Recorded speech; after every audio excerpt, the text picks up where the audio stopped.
SIR का काम कुछ दिनों में उत्तर प्रदेश में पूरा हो जाएगा। वहीं अखिलेश यादव ने एसआईआर को लोकतंत्र के लिए मेगा साजिश बताया है।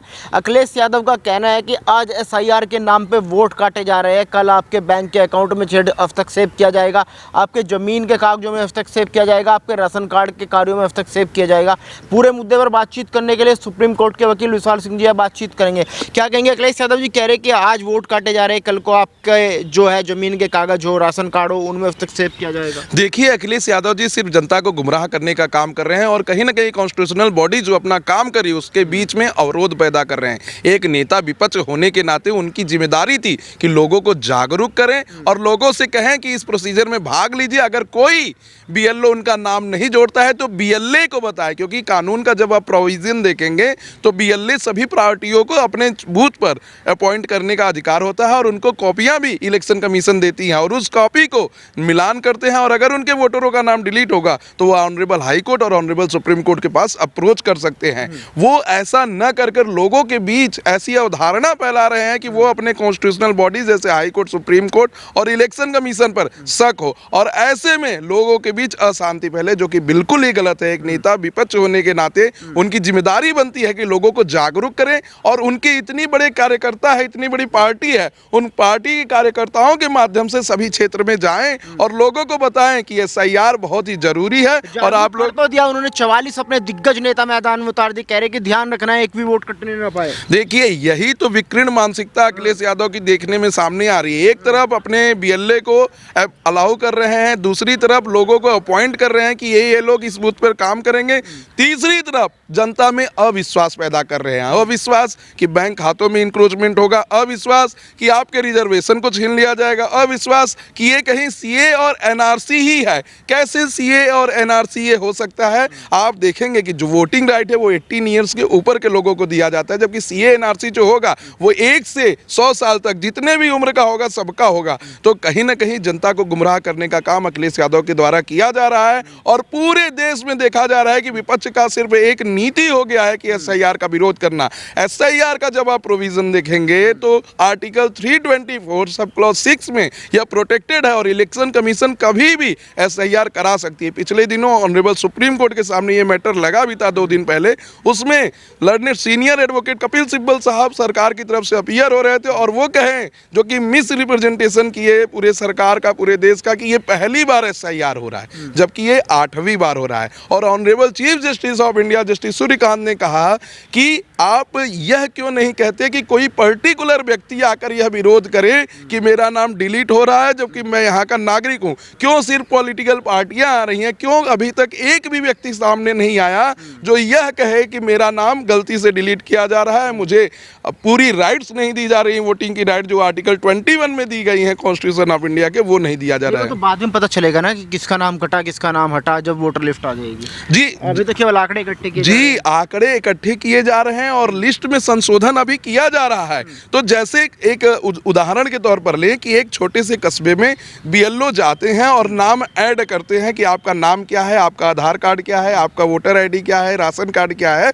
और उस समय किसी पर्टिकुलर इंसान को अगर बीएलओ कहते हैं कि नहीं, हम आपका नाम नहीं जोड़ेंगे क्योंकि हमें सरकार के द्वारा दबाव मिला गया है, उस चीज़ पर भी आप हाई कोर्ट और सुप्रीम कोर्ट जा सकते हैं। और ऐसा ही एक एलिगेशन अभी उत्तर प्रदेश में एक यादव क्षेत्र के बच्चे ने लगाया है कि उनके भाई को ऐसा दबाव बनाया गया कि ओबीसी के वोट काट दीजिए और इसके बाद जब उन्होंने मना किया तो उन्होंने ऐड कर लिया। ये बिल्कुल ही गलत है। लोगों को मानना चाहिए कि आज मृत्यु दर पूरे हर विभाग में है, सिर्फ बीएलओ के लिए नहीं है। अभी आप पर्टिकुलर पुलिस को देख लीजिए या किसी और संस्थान को देखेंगे तो वहाँ भी चीज़ें हो रही हैं। अब उसको रिलेट करेंगे कि इसके प्रेशर में आके कर रहे हैं तो ये बिल्कुल ही गलत है। बहुत ही साधारण सा प्रोसीजर है।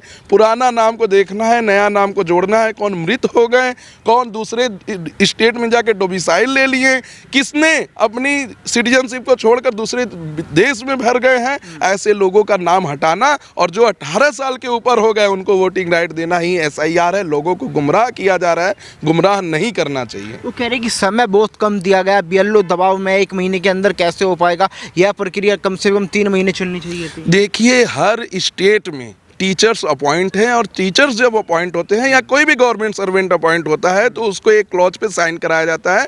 उस क्लॉज में साफ साफ लिखा होता है कि जब भी सरकार को या देश को आपकी ज़रूरत पड़ेगी तो आपको कोई भी काम कराया जा सकता है। तो अगर एक प्राथमिक विद्यालय में उस क्षेत्र के पढ़ाने के बच्चों के लिए टीचर अपॉइंटेड हैं तो वो प्राथमिक विद्यालय के टीचर वहाँ का SIR कर सकते हैं, और 90,000 से ज़्यादा ऐसे टीचरों को ट्रेनिंग दी गई है प्रॉपर, और ट्रेनिंग देने के बाद ऐसे लोगों को इसमें शामिल किया गया है कि आप अपने SIR के लिए लोगों के साथ जाइए, समन्वय कीजिए, बातचीत कीजिए। और कहीं ना कहीं 1 महीना मुझे कम नहीं लग रहा है, इसलिए भी नहीं कि अगर एक टीचर को 500 लोगों का नाम ऐड करने के लिए दे दिया गया है तो 500 लोगों का नाम, 20 लोगों का नाम भी अगर एक दिन ऐड करेंगे तो महीने में 500 लोग पूरे हो जाएंगे।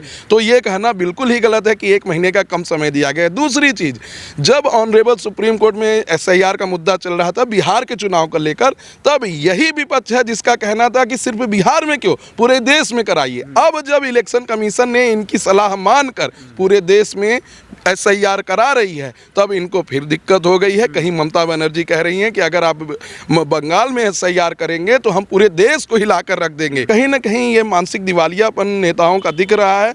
लोगों को कॉन्स्टिट्यूशनल बॉडी में भरोसा रखना चाहिए। ऑनरेबल सुप्रीम कोर्ट इसमें नज़र बनाए हुआ है। अभी कल भी इसकी सुनवाई थी तो ऑनरेबल सुप्रीम कोर्ट ने कहा कि हमें कोई भी ऐसा फ्लॉज नहीं लग रहा है जिससे कि हम इलेक्शन कमीशन को रोके कि आप SIR नहीं कराइए, क्योंकि इलेक्शन कमीशन भी एक कॉन्स्टिट्यूशनल बॉडी है और कॉन्स्टिट्यूशन से मान्यता प्राप्त करती है। क्या लग रहा है 2027 का चुनाव भी आ रहा है तो SIR की बात करें, SIR से क्या वाकई अखिलेश यादव को डर है कि कहीं ना कहीं उनका कोर वोटर खिसक जाएगा, क्योंकि अगर फर्जी वोट कटती है बड़ी संख्या में? जी देखिए, अखिलेश यादव जी हों या कोई भी नेता हो, उसको यह समझना चाहिए कि अगर आप विकासवाद के नाम पर बात करेंगे, देश को आगे बढ़ाने की बात करेंगे, रोजगार को, युवाओं को रोजगार देने की बात करेंगे, तब आप सत्ता में आएंगे। जब झूठा आरोप लगाएंगे कि संविधान को खतरा है, SIR को खतरा है, रिजर्वेशन छीन लिया जाएगा, योगी जी घुसपैठिए हैं, तो ऐसे आरोप आज का युवा स्वीकार करने वाला नहीं है। सभी पढ़े लिखे और बहुत ही समझदार हैं। आप जो जुड़े मुद्दे हैं जमीन से उनको उठाइए और लोगों के बीच जाइए। ऐसी कॉन्स्टिट्यूशनल चीज़ पर अगर आप उंगली उठाएंगे तो कहीं ना कहीं आपके ऊपर भी उंगली उठेगा कि आपका काम सिर्फ विरोध करना हो गया है। फिर चाहे वो दिवाली हो, चाहे होली हो, चाहे गौ माता हो, क्योंकि इन्होंने बोला था कि गौ माता का तो गोबर महकता है। इन्होंने बोला था दिए हैं, जो दिए जला सकते हैं वो देश जला सकते हैं। तो इनके ऐसे स्टेटमेंट ही इनको पीछे करने का बहुत बड़ा कारण बनेंगे उत्तर प्रदेश सरकार में। और मुझे लगता है कि 2027 में भी अखिलेश यादव आने वाले नहीं हैं। एक आरोप उन्होंने ये भी लगाया कि जिन लोकसभाओं में हमारे सांसद जीत के आए तो वहाँ पे बीजेपी 50,000 में वोट काटने की कोशिश कर रही है। आपको क्या लग रहा है? देखिए, अगर एक भी वोट कटेगा तो ये right to vote is a fundamental right under article 21 of the India, और यह राइट टू वोट के अंतर्गत ही 2019 में संशोधन करके नोटा को इम्प्लीमेंट किया गया था। और उस इम्प्लीमेंटेशन के साथ अगर किसी एक वोटर को ये लगता है कि सारे कैंडिडेट हमारे लिए उपयोगी नहीं हैं, सारे क्रिमिनल बैकग्राउंड के हैं या सारे घोटालेबाज हैं, तो हम नोटा को दे देंगे। तो एक अगर वोटर का भी नाम कटा तो उसके लिए ऑनरेबल सुप्रीम कोर्ट बैठी है और कॉन्स्टिट्यूशनल राइट है, ये कोई छीन भी नहीं सकता। ये हमारा मूल अधिकार है, फंडामेंटल राइट है। तो यह कहना कि 50,000 लोगों का नाम कटेगा, और फिर मैं वहीं आऊंगा जो CGI साहब 2 दिन पहले पूछे learned senior advocate Kapil Sibal साहब से कि आप इतना बड़ा एलिगेशन सरकार के ऊपर लगा रहे हैं, आपने किसी एक इंडिविजुअल का एफिडेविट यहाँ पर क्यों नहीं लगाया कि इस व्यक्ति का नाम काट दिया गया? आप सिर्फ क्यों स्टेट गवर्नमेंट को रिप्रेजेंट कर रहे हैं? किसी ऐसे व्यक्ति को भी हमारे सामने लाके खड़ा करिए कि हम ये व्यक्ति हैं, हमारा आधार कार्ड और वोटर ID ये है, और इस BLO ने हमारा नाम काट दिया या ऐड नहीं किया। तो इस क्वेश्चन के ऊपर लर्नेड सीनियर एडवोकेट के पास कोई जवाब नहीं था और वो शांत हो गए थे। और इसी के बाद honourable chief justice of India justice Suryakant साहब ने कहा कि आप ऐसे फ्लॉलेस कोई भी एलिगेशन इलेक्शन कमीशन को ना बनाइए। अगर ऐसा कुछ है तो सबसे पहले एक एफिडेविट पे हमको दीजिए और इलेक्शन कमीशन को दीजिए। अगर उस पर कार्रवाई नहीं होती है तब हम SIR के मुद्दों को सुनेंगे। अगर ऐसा नहीं है तो हम किसी कॉन्स्टिट्यूशनल बॉडी के पावर में इंक्रोचमेंट नहीं करेंगे। ये एक बेसिक राइट है और उनको करने देना चाहिए SIR, क्योंकि क्योंकि किसी भी देश के लिए ज़रूरी है यह मेंटेन करना कि वहाँ का जो रिप्रेजेंटेटिव लोकसभा में या विधानसभा में चुन के जा रहा है उसको चुनने वाली जनता कौन है। जब हम प्रियम्बल को उठाते हैं तो प्रियम्बल की शुरुआत ही होती है कॉन्स्टिट्यूशन में, we the people of India, यानी जो भारत के नागरिक हैं वो डिसाइड करेंगे कि यहाँ का प्रधानमंत्री कौन होगा, यहाँ का मुख्यमंत्री कौन होगा, ना कि बाहर से आए रोहिंग्या जो बांग्लादेश से आकर कहीं बिहार में बस गए हैं, कहीं बंगाल में बस गए हैं, और वो देखा भी जा सकता है जिस लेवल से वो भाग रहे हैं। तो यहाँ के लोगों का मूल अधिकार है यहाँ के नेताओं को चुनना, न कि किसी बाहरी लोगों का। आधार कार्ड को लेके भी एक बड़ा अपडेट आया कि आधार कार्ड को अब जन्म डेट ऑफ बर्थ का प्रमाण नहीं माना जाएगा। जी, बहुत अच्छा जजमेंट आया है और स्टेट ऑफ यूपी इसको इम्प्लीमेंट भी कर रही है। इसमें आप समझिए, इसके पहले बॉम्बे हाई कोर्ट ने एक केस में कहा था Aadhaar is not a basic right. तो किसी के पास अगर जैसे कोई बाहर से आ गया और उसने फर्जी आधार बना लिया और उस आधार के नाम पर यह कह रहा है कि हम यहाँ के सिटीजन हैं, तो ये सही नहीं है। आधार ऐसी चीज़ नहीं है जिससे आप अपनी सिटीजनशिप को प्रूव कर सकते हैं। आधार कोई भी कहीं से भी 2-4-5 हज़ार रुपये दे के बनवा सकता है, लेकिन सिटीजनशिप होने के लिए सिटीजनशिप एक्ट 1955 में जो प्रोविज़न दिए गए हैं उसको मानना पड़ेगा। जो आर्टिकल 6 से लेकर article 11 of constitution of India में सिटीजनशिप होने के लिए जो मान्यता दी है उसको जब पाएंगे तभी आप यहाँ के सिटीजनशिप होंगे, नहीं तो यहाँ का सिटीजन आपको नहीं माना जाएगा। सिर्फ आधार कार्ड होने से आपको यहाँ की कोई बेसिक राइट नहीं दे दी जाएगी। और अभी यही प्रोविज़न चल रहा है। आप आसाम में देख लीजिए, आसाम में इतने ज़्यादा बाहर से लोग आके बस गए और 1971 के समय 1 लाख से ज़्यादा बांग्लादेशी आकर बस गए थे। उनका अब सब कुछ बन चुका है और आज असम के जो मूल नागरिक हैं उनके अधिकारों का वो हनन कर रहे हैं। वहाँ के जो टैक्स पेयर हैं उनके पैसों पे पल रहे हैं, बढ़ रहे हैं और फिर आतंकवाद के रूप में उन्हीं के ऊपर हमला कर रहे हैं। एक आखिरी सवाल, क्या लग रहा है, क्या एसआईआर को एनआरसी का पहला कदम माना जाए? जी, मेरा मानना है एनआरसी अलग है, एसआईआर अलग है, क्योंकि एसआईआर में 18 साल से ऊपर जिनका वोटिंग राइट है उसका काउंटिंग हो रहा है, उनके नाम में संशोधन हो रहा है, उनके जीने मरने की पूरी डाटा रही। जबकि एनआरसी एक ऐसी चीज़ है जो 1 साल से जो पैदा हुआ है और जो मृत्यु तक है सबका डाटा रजिस्टर में रखा जाएगा। तो कहीं ना कहीं ये इम्प्लीमेंटेशन हो रहा है भारत के उन नागरिकों के लिए जो सच में भारत के नागरिक हैं, जबकि एनआरसी होना बहुत ज़रूरी है। अभी उसमें हो सकता है कि इसी विंटर सेशन में ऑनरेबल पार्लियामेंट में यह संशोधन ला दिया जाए कि एनआरसी और सीए जरूरी है, लेकिन अभी सरकार के पास कम बहुमत होने के नाते हो सकता है कि विपक्षी पार्टी उसमें सपोर्ट ना करें, इसीलिए ना लाएं। लेकिन एनआरसी और सीए बहुत ही ज़रूरी है देश के लिए।